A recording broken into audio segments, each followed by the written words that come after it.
Sermão 41º para o 12º domingo depois de Pentecostes. Sobre o abuso da misericórdia divina. Tem cuidado dele. São Lucas 10:35. Lemos no evangelho deste dia que certo homem caiu nas mãos de assaltantes que, depois de lhe roubarem o dinheiro, o feriram e o deixaram meio morto. Um samaritano que passava por ali o viu e, compadecendo-se dele, atou-lhe as feridas, levou-o a uma estalagem e o deixou aos cuidados do hospedeiro, dizendo: "Tem cuidado dele." Essas palavras eu as dirijo hoje àqueles, se é que algum entre vocês, que embora tenham a alma ferida pelo pecado, em vez de cuidar dela, continuamente agravam as feridas com novos pecados, e assim abusam da misericórdia de Deus, que preserva suas vidas para que se arrependam e não se percam para sempre. Eu lhes digo, irmãos, cuidem de suas almas que estão em um estado muito ruim. Tenham compaixão delas. Tem piedade da tua alma. Suas almas estão doentes e, o que é pior, estão próximas da morte eterna do inferno, pois aquele que abusa da misericórdia divina está a ponto de ser abandonado pela misericórdia de Deus. Será esse o assunto do presente discurso. De Santo Agostinho, que ilude o demônio os cristãos de duas maneiras: pelo desespero e pela esperança. Depois que uma pessoa comete um pecado, o inimigo, ao colocar diante de seus olhos o rigor da justiça divina, tenta-o a desesperar da misericórdia de Deus. Mas antes de pecar, o demônio, ao representar para ela a misericórdia divina, trabalha para torná-la destemida em relação ao castigo devido ao pecado. Por isso dá um santo o seguinte conselho: depois do pecado, espere a misericórdia. Antes do pecado, tema a justiça. Se após o pecado você desesperar do perdão de Deus, você o ofenderá com um novo e mais grave pecado. Recorra à sua misericórdia e Ele lhe perdoará. Mas antes de pecar, tema a justiça de Deus e não confie em sua misericórdia, pois aqueles que abusam da misericórdia de Deus para ofendê-lo não merecem ser tratados com misericórdia. Diz Abulense que o homem que ofende a justiça pode recorrer à misericórdia. Mas a quem podem recorrer aqueles que ofendem e provocam a misericórdia contra si mesmos? Quando você pretende cometer pecado, quem, pergunto, lhe promete a misericórdia de Deus? Certamente Deus não a promete. É o demônio que a promete, para que possa você perder Deus e ser condenado. Cuidado de São João Crisóstomo. Cuidado para nunca escutar aquele cão que lhe promete a misericórdia de Deus. Amados pecadores, se vocês até agora ofenderam a Deus, esperem e tremam. Se desejam abandonar o pecado e se o detestam, esperem, porque Deus promete perdão a todos os que se arrependem do mal que fizeram. Mas se pretende você continuar em seu caminho pecaminoso, trema para que Deus não espere mais por você e o lance no inferno. Por que espera Deus pelos pecadores? É para que continuem a insultá-lo? Pois não. Espera ele pelos pecadores, para que renunciem ao pecado, e assim tenha piedade deles e lhes perdoe. Por isso, o Senhor espera o momento em que terá misericórdia de vós. Mas, quando ele vê que o tempo que lhes deu para chorar por suas iniquidades pretéritas é gasto na multiplicação de seus pecados, começa ele a infligir castigo e os corta no estado de pecado, para que, morrendo, possam eles deixar de ofendê-lo. Então chama ele contra eles o próprio tempo que lhes havia dado para o arrependimento. Chamou contra mim o tempo. O próprio tempo de São Gregório vem para julgar. Oh, ilusão comum de tantos cristãos condenados. Raramente encontramos um pecador tão abandonado ao desespero a ponto de dizer: vão condenar-me. Os cristãos pecam e se esforçam para salvar suas almas. Eles dizem: Deus é misericordioso, eu cometerei esse pecado e depois o confessarei. Veja a ilusão, ou melhor, a armadilha com que Satanás atrai tantas almas para o inferno. Cometa o pecado, diz ele, depois o confesse. Mas ouça o que diz o Senhor, e não digas: a misericórdia do Senhor é grande, ele se compadecerá da multidão dos meus pecados. Porque ele diz para você não dizer que a misericórdia de Deus é grande? Preste atenção às palavras contidas no versículo seguinte. Porque a sua misericórdia e a sua ira estão perto uma da outra, e ele olha para os pecadores na sua ira. A misericórdia de Deus é diferente dos atos de sua misericórdia. A primeira é infinita, os últimos são finitos. Deus é misericordioso, mas também é justo.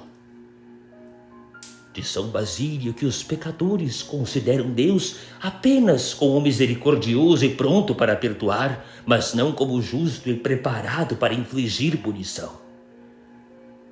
Sobre isso queixou-se o Senhor um dia, Santa Brígida. Eu sou justo e misericordioso. Os pecadores me consideram apenas misericordioso. As palavras de São Basílio são bonus est hominus et etiam justus nolimus Deum exti media parte cogitare. Deus é justo e, sendo justo, deve punir aos ingratos. O padre João de Ávila costumava dizer que suportar aqueles que se valem da misericórdia de Deus para ofendê-lo não seria misericórdia, mas falta de justiça.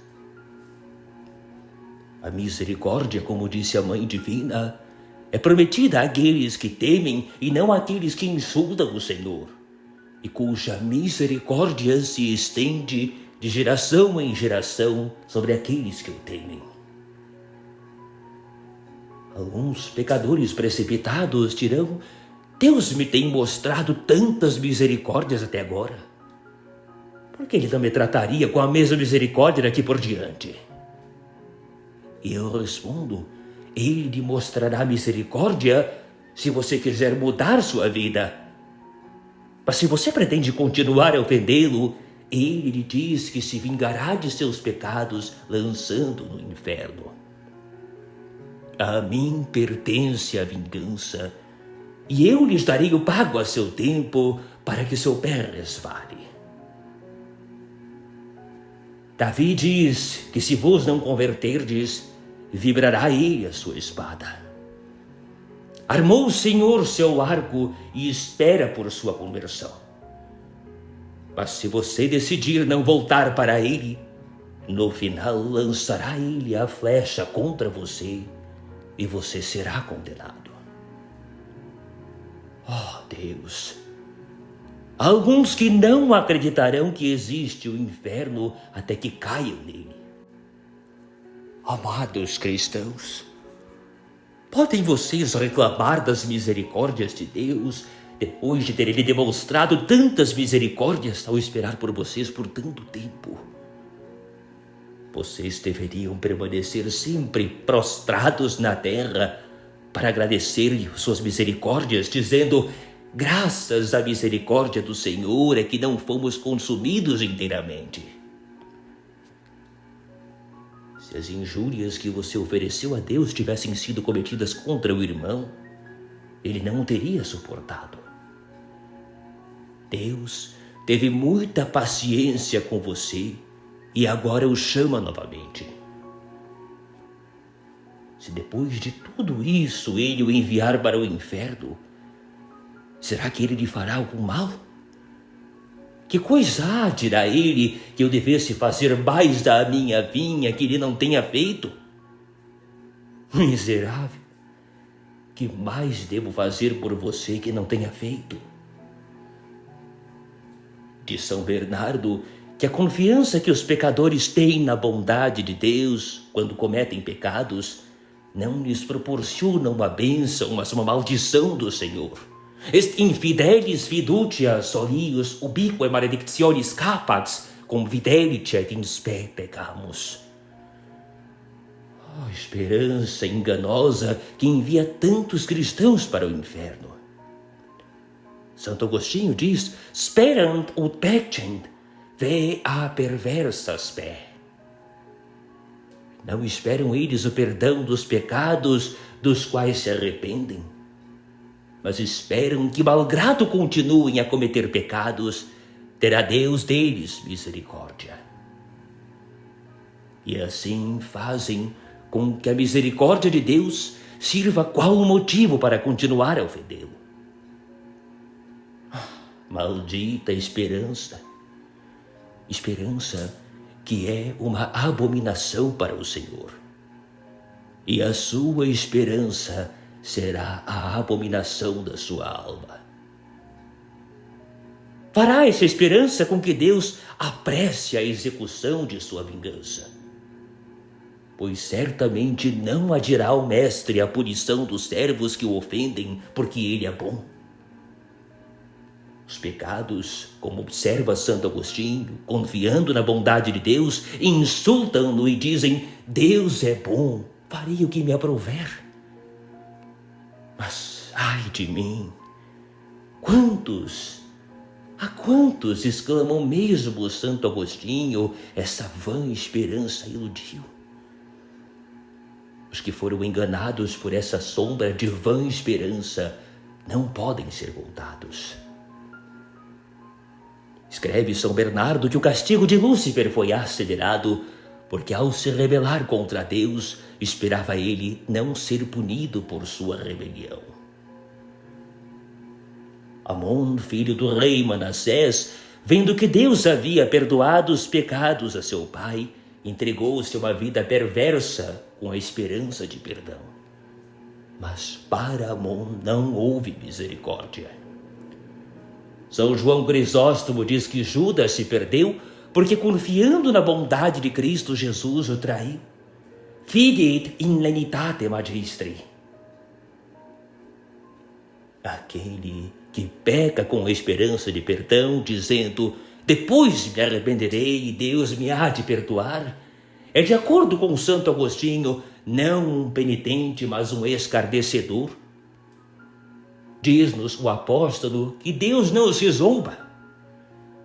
Seria uma zombaria de Deus ofendê-lo tantas vezes e por quanto tempo você quiser, e sempre receber o perdão de suas ofensas.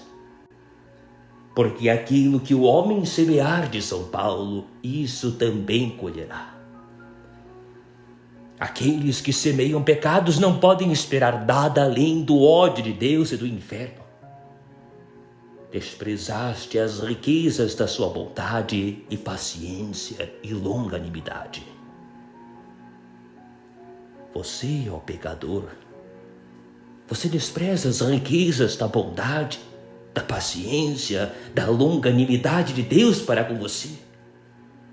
Ele usa a palavra riquezas porque as misericórdias que Deus nos mostra ao não punir nossos pecados são riquezas mais valiosas para nós do que todos os tesouros. Em horas, continua o apóstolo, que a bondade de Deus te convida à penitência. Não sabe você que o Senhor espera por você e o trata com tanta benignidade, não para que você continue a pecar, mas para que possa chorar pelas ofensas que lhe fez? Pois diz São Paulo, se você perseverar no pecado e não se arrepender, sua obstinação e impenitência acumularão um tesouro de ira para o dia da ira, ou seja, o dia em que Deus julgará. Mas com a tua dureza e coração impenitente, acumulas para ti um tesouro de ira no dia da ira e da manifestação do justo juízo de Deus. A dureza do pecador sucederá seu abandono por Deus, que dirá da alma obstinada do pecado o que disse na Babilônia. Medicamos Babilônia e ela não sarou, pois deixemo-la. E como Deus abandona o pecador? Ou lhe envia a ele uma morte súbita e o corta do pecado, ou o priva das graças que seriam necessárias para levá-lo ao verdadeiro arrependimento. Ele o deixa com as graças suficientes com as quais ele pode, mas não quer salvar sua alma. A escuridão de seu entendimento, a dureza de seu coração e os maus hábitos que contraiu ele tornarão sua conversão moralmente impossível. Assim, ele não será absolutamente, mas moralmente abandonado. Arrancar-lhe-ei a sebe e ficará exposto ao roubo. Quando o dono da vinha destrói suas cercas, não mostra a ele que a abandona? É assim que Deus age quando abandona uma alma. Ele tira a cerca do santo temor e do remorso da consciência e deixa a alma na escuridão. Então os vícios se aglomeram no coração. Espalhaste as trevas e fez-se a noite. É então que se põem em movimento todos os animais da selva. E o pecador, abandonado em um abismo de pecados, desprezará admoestações, excomunhões, a graça divina, o castigo e o inferno. Ele fará piada de sua própria condenação. O ímpio, depois de ter caído no abismo dos pecados, tudo despreza. Por que motivo, pergunta o profeta Jeremias, por que motivo é próspero o caminho dos ímpios? E ele responde, junta-os como rebanho para o degoladouro.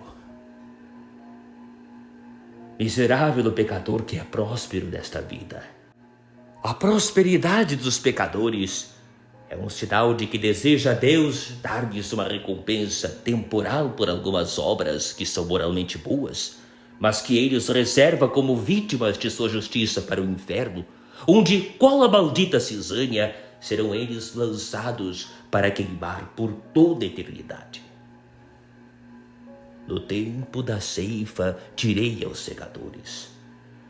Colhei primeiramente a cisânia e atai-a em molhos para queimar. Portanto, não ser punido nesta vida é o maior castigo de Deus para os iníquos, e fui ameaçado contra o pecador obstinado pelo profeta Isaías.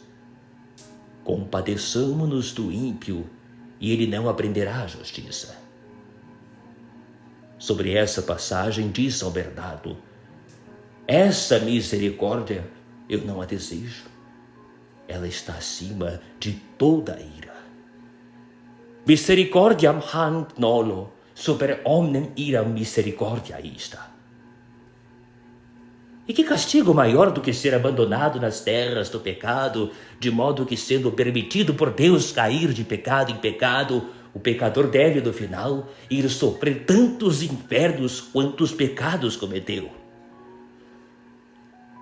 Permite que juntem maldade sobre maldade, sejam riscados do livro dos viventes.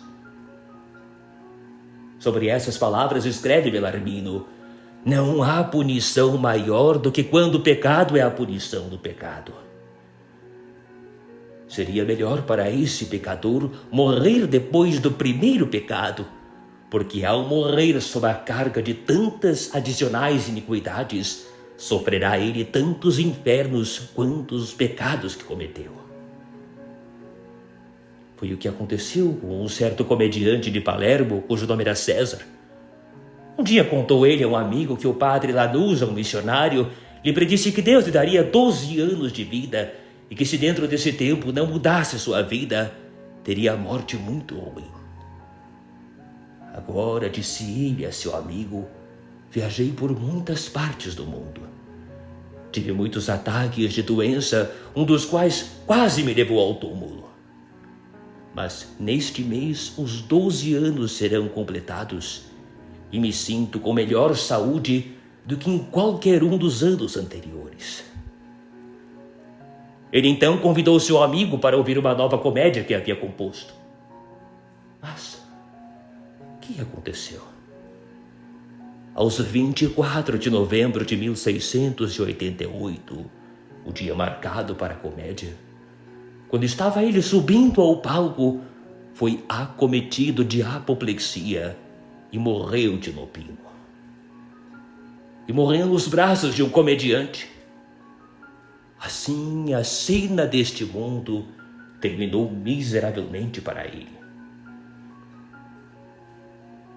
Façamos a aplicação a nós mesmos e concluamos o discurso. Meus irmãos, peço-lhes, olhem para todos os anos passados de sua vida. Vejam as graves ofensas que cometeram contra Deus e as grandes misericórdias que Ele lhes mostrou, as muitas luzes que lhes concedeu e as muitas vezes que os chamou para uma mudança de vida. Hoje, com este sermão, deu-lhe Ele um novo chamado. Ele me parece dizer a você: que coisa há que devesse eu fazer mais à minha vinha que Ele não tenha feito? Que mais devo fazer por vocês que ainda não tenha feito? O que você diz? Que resposta tem a dar? Vocês se entregarão a Deus ou continuarão a ofendê-lo? Considere de Santo Agostinho que a punição de seus pecados foi adiada, não remitida. Árvore infrutífera, o machado foi adiado. Não fique segura, você será cortada. Se você abusar da misericórdia divina, será cortado. A vingança logo cairá sobre você. O que espera? Você espera até que Deus o mande para o inferno? O Senhor tem estado em silêncio até agora, mas não ficará em silêncio para sempre. Quando chegar o momento da vingança, dirá Ele: isto fizeste e eu calei-me. Pensaste iniquamente que eu seria como tu. Arguir-te-ei e porei tudo diante da tua cara. Colocará Ele diante de seus olhos as graças que lhes concedeu e que vocês desprezaram. Essas mesmas graças o julgarão e condenarão. Oh, irmãos, não resistam mais aos chamados de Deus. Tremam para que o chamado que Ele lhes faz hoje não seja o último para vocês. Confessem-se o mais rápido possível e tomem a firme resolução de mudar de vida. É inútil confessar seus pecados se depois voltarem a seus vícios anteriores. Mas talvez você diga que não tem forças para resistir às tentações que o assaltam. Pois ouça as palavras do apóstolo: Deus é fiel, o qual não permitirá que sejais tentados além do que podem as vossas forças. Deus é fiel.